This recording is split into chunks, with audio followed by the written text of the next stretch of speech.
आज आपण बनवणार आहोत अगदी झटपट तयार होणारी वालाच्या शेंगांची भाजी। काही जण याला घेवड्याच्या शेंगासुद्धा म्हणतात। चला मग आपण या रेसिपीला सुरुवात करूया।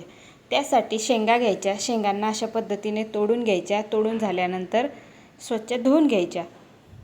त्यानंतर आपल्याला भाजीला लागणार आहे लसूण, कढीपत्ता, हिरव्या मिरच्या कापून घ्यायच्या, कांदा पण छान कापून घ्यायचा आणि लसूण कापून घ्यायचा किंवा ठेचून घ्यायचा। त्यानंतर मग गॅसवर कढई ठेवायची। कढईमध्ये तेल टाकायचं, तेल चांगलं तापू द्यायचं। त्यानंतर त्यामध्ये मग मोहरी टाकायची, जिरे टाकायचे, मग लसूण टाकून घ्यायचा। त्यानंतर कढीपत्ता टाकायचा, मग हिरव्या मिरच्या टाकून घ्यायच्या। व्यवस्थित छान परतून घ्यायचं। त्यानंतर मग कांदा टाकायचा।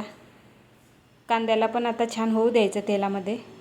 मग चवीप्रमाणे मीठ टाकायचं, पुन्हा चांगलं मिक्स करायचं। मग टाकायचं त्यामध्ये गरम मसाला, हळद, व्यवस्थित चांगलं मिक्स करायचं। त्यानंतर शेंगा त्यामध्ये टाकून घ्यायच्या। आता शेंगांना तेलामध्ये 1 ते 2 मिनिट चांगलं होऊ द्यायचं। असं छान परतून घ्यायचं 1 ते 2 मिनिटांनी। मग त्यामध्ये पाणी टाकायचं, शेंगा शिजतील त्या अंदाजाने पाणी टाकायचं। शेंगा जर कवड्या असल्या तर पाणी कमी लागतं।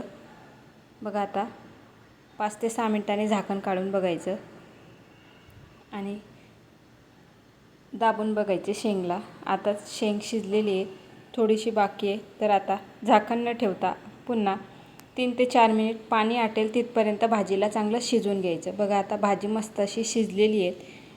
यावर तुम्ही शेंगदाण्याचं कूट टाकू शकतात, शेंगदाण्याचं कूट नाही टाकलं तरी पण चालेल। मग मस्त अशी हिरवीगार कोथिंबीर टाकायची, छान मिक्स करायचं भाजीला।